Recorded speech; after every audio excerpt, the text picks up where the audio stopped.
I'm here in Shenzhen today for a very special viewing of a brand new EV that is hitting the market officially today, and it is this, the Li Auto L9.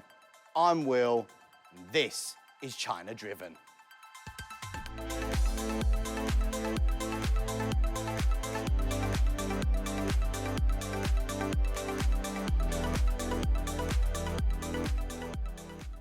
Now let's start here at the front of the Li Auto L9. Now I'm a big fan of the Li Auto 1 styling. I think it's very butch and masculine, square-jawed and strong-looking.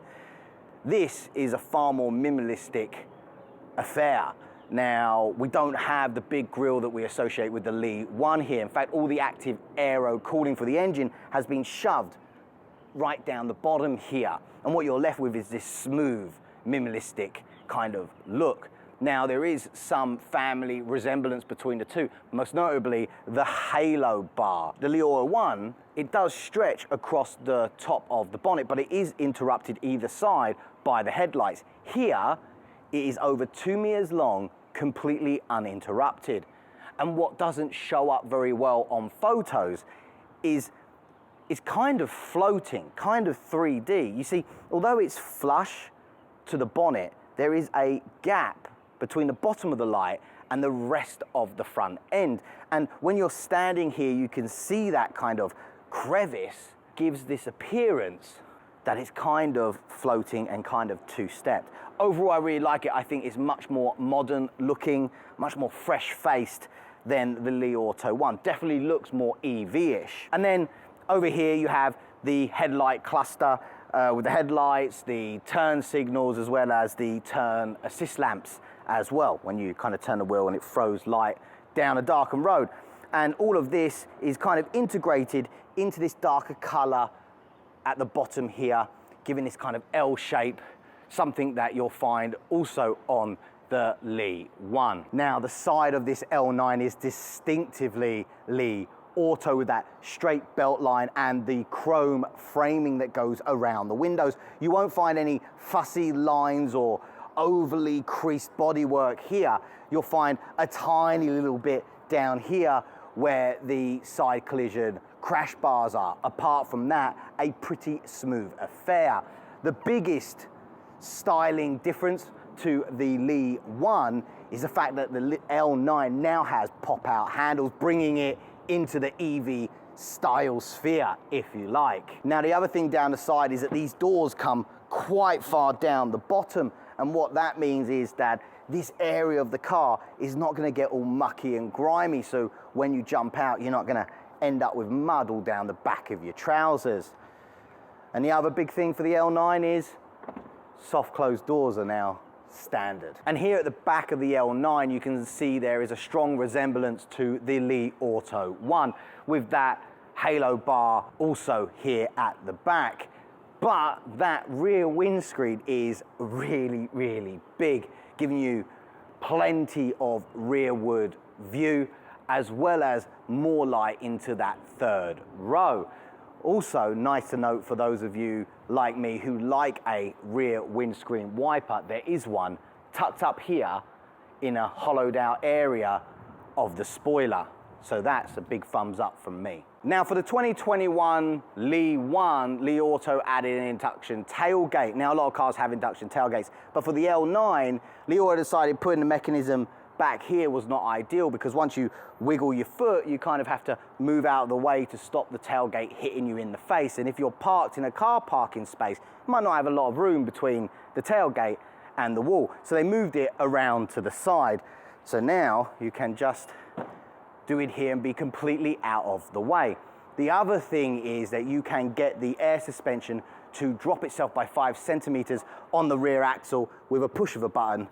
That will make loading the boot a lot easier. It's also flat bottomed, and it's not going to crush you to death. Now, with the third row seats up, the Li Auto L9 has a boot depth of 540 millimeters compared to the GLS, which is 530, and the BMW X7, which is 456 millimeters.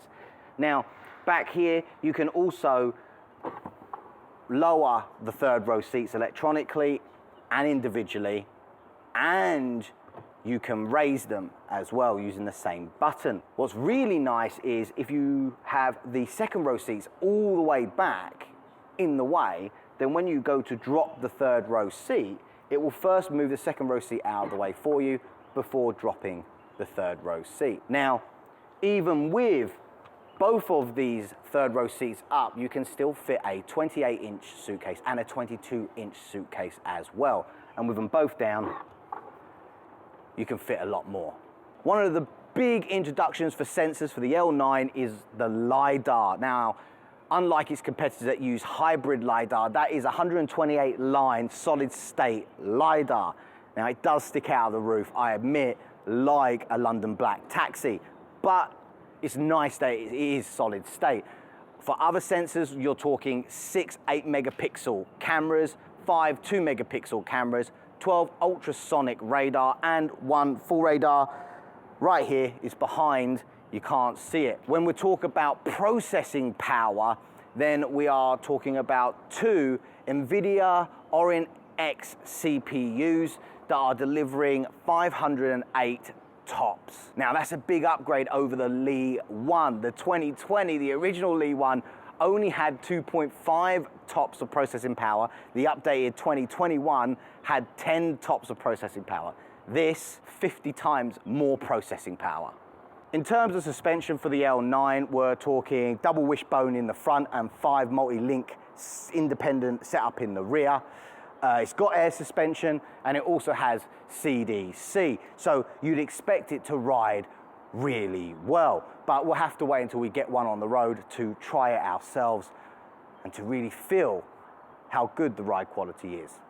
So wheels for the L9, here we have these two-tone 21-inch rims. They're in Michelin Pilot Sport 4 EV tires in a 265/45 profile. They've obviously got acoustic foam in them to help reduce NVH and road noise. Now this is a big car. Li Auto benchmarked this L9 against the Mercedes GLS and the BMW X7. Now it might be hard to gauge exactly how big this car is with me towering over it, but basically this L9 and a BMW X7 have the exact same wheelbase at 3,105 millimeters.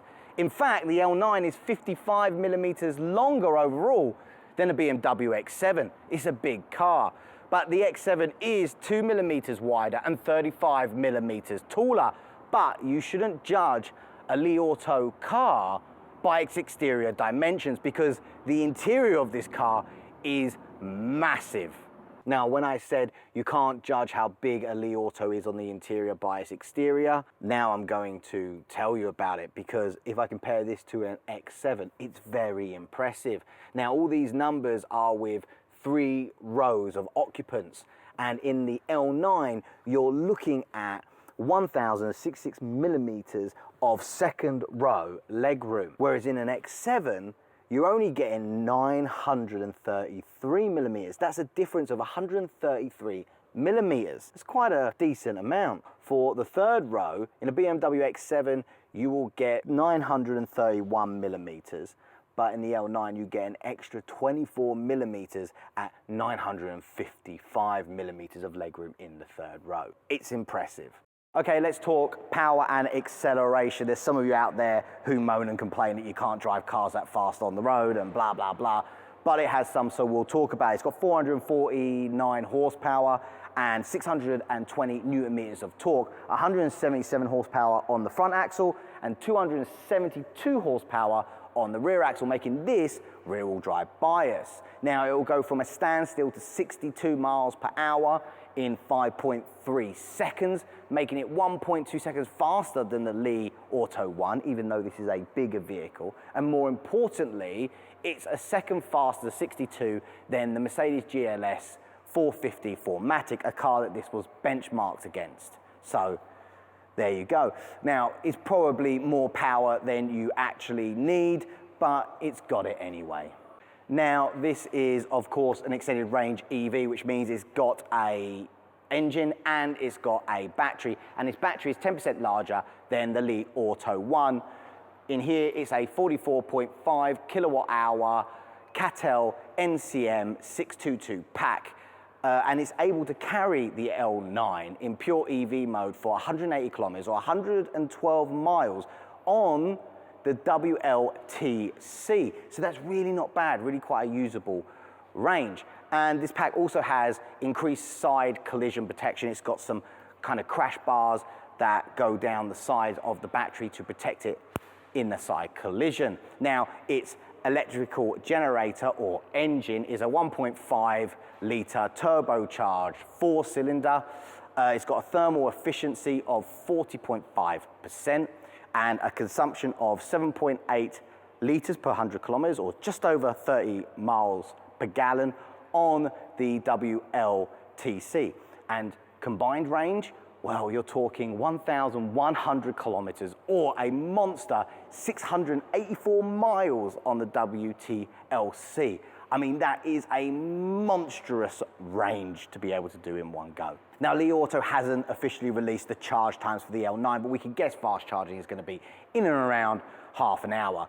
It normally is. Now, what I can tell you is there are 2 3-pin sockets on the L9. There is one to charge things or to give power to things externally, and that can take a 3.5 kilowatt load. And there's also one inside in the third row that will take 1.1 kilowatt load. So that's pretty flexible and adaptable to your needs if you want to power other things from the car itself. Now, when I saw pictures of this, the Li Auto L9, I felt that it was very lopsided with all the screens kind of pushed over to the passenger side.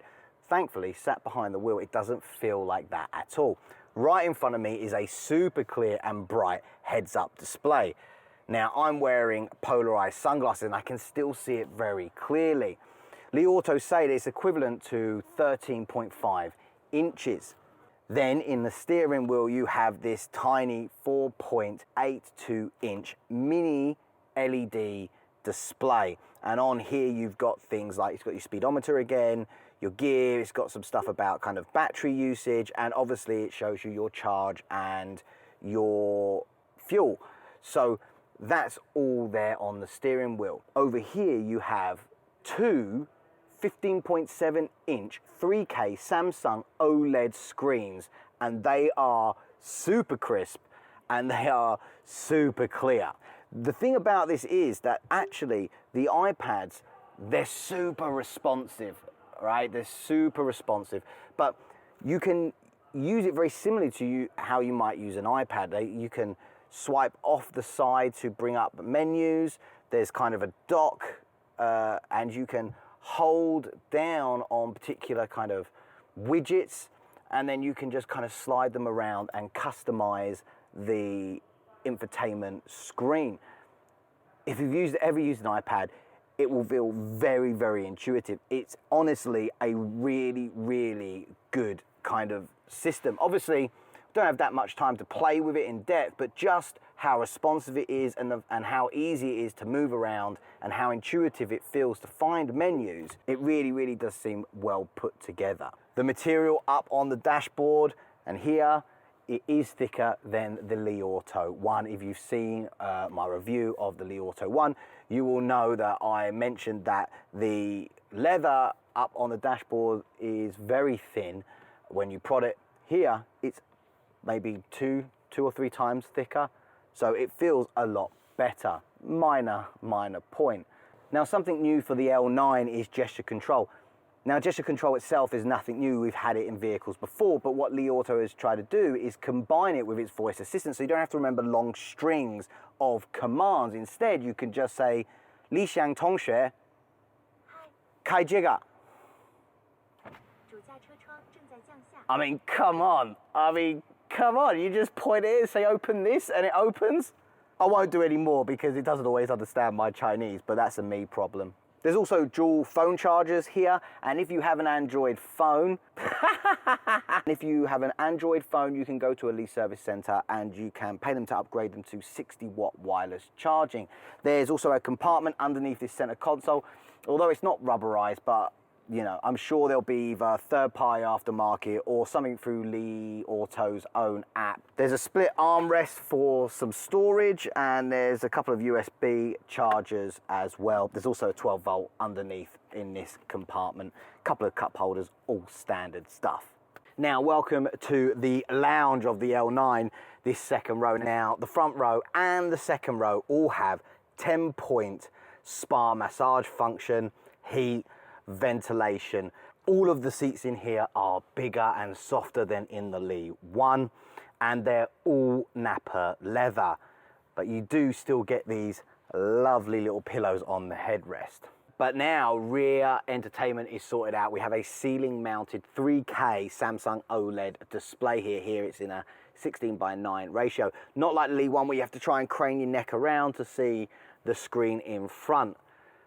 Now, remember that gesture control I talked about? Well, this has gesture control as well, and you can basically grab things and move them around, swiping gestures and things like that. It is a touchscreen as well, so you can use the touchscreen as well. But when I was using the gesture control earlier, it actually wasn't that bad for my first time.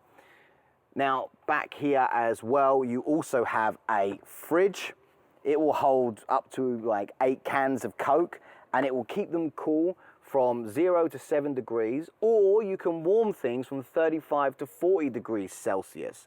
And once you turn the car off and lock it and go away on your business, it will stay heated or cooled for up to 24 hours. So it's really quite useful if you've got, you know, some ice cream or something that you really don't want to melt while you pop off somewhere for a little bit of time. It's gonna keep it cold. Or hot if, you know, you're carrying something hot, like a pizza. You reckon you can get a pizza in there? I guess you could fold it. Li Auto claims, like a lot of manufacturers, that it listens to its customers, wants to know, well, customer feedback. But in the L9, I think we can see that Li Auto has indeed listened to its customers. You see, in the Li Auto One, there were a couple of like aftermarket things that people really used to like to buy for their Li Auto One, which you will find standard here in the L9. Things like a table. Now this table will hold up to 25 kilos of stuff. You could also put your MacBook on there and then, you know, AirPlay it to the screen up there if you wanted. The other thing is that now in the second row, it comes with electronic calf support. Another thing that was kind of really wanted by Li One users. There's also a little pocket here for your mobile phone. Another thing that was very popular for users of the Li Auto One to buy aftermarket. Now, all this stuff standard on the L9. So it means that Li Auto is at least paying attention to what its customers want. And also remember that Li Auto showed us pictures, and although they haven't set it up for me, you can play 4-player Switch on the 2 screens in here. So, you know, Mario Karts, anyone? Back here in the third row, the space is even better than in the Li Auto One. But the seats are also more in line with the other 2 rows. You see, the Li Auto One's third row, although had ample space, its seats were kind of hard compared to the other 2 rows. Well, in this, the L9, the seats are far more comfortable and far more in line with the second row and front row seats. Now, they're not as comfortable as those 2 rows, but they are miles better than the Li Auto One. Not only that, they've also got heat. Back here in the third row, you've got a cup holder and a phone holder as well. And they even have a reclining function. Electronic, of course, because this is premium lifestyle. Li Auto reckons they'll sell more L9s than the current Li Auto One, and I can see why. It's more spacious and a step up premium-wise than the Li One, with more tech and features. Li Auto's CEO even claims it's the best family car on the Chinese market under $75,000, and you'd be hard-pressed to argue that. But amusingly, like the Li One, it still doesn't have a sunglasses holder. So that was the Li Auto L9. They're currently cleaning it because this car is going to be part of the live broadcast for the unveiling of the Li Auto L9 tonight. I didn't even get through everything. I didn't talk about the 2,160 watt, 21 speaker surround sound system that has the new 7.3.4 Dolby Atmos spatial audio, which sounds fantastic. I didn't tell you about the fact that the seats even have little motors in them that kind of shake the chair a little bit, kind of like a 4D cinema kind of feel.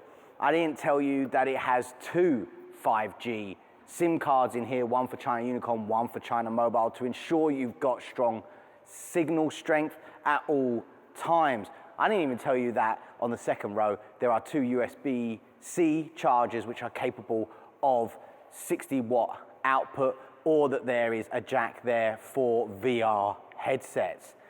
There is so much going on with this car, and as usual, Li Auto, one car, one trim, one price. And this is all about luxury, and just like the Li Auto 1, I think it's gonna be a smash hit. That is the Li Auto L9. I'm Will, and this was China Driven.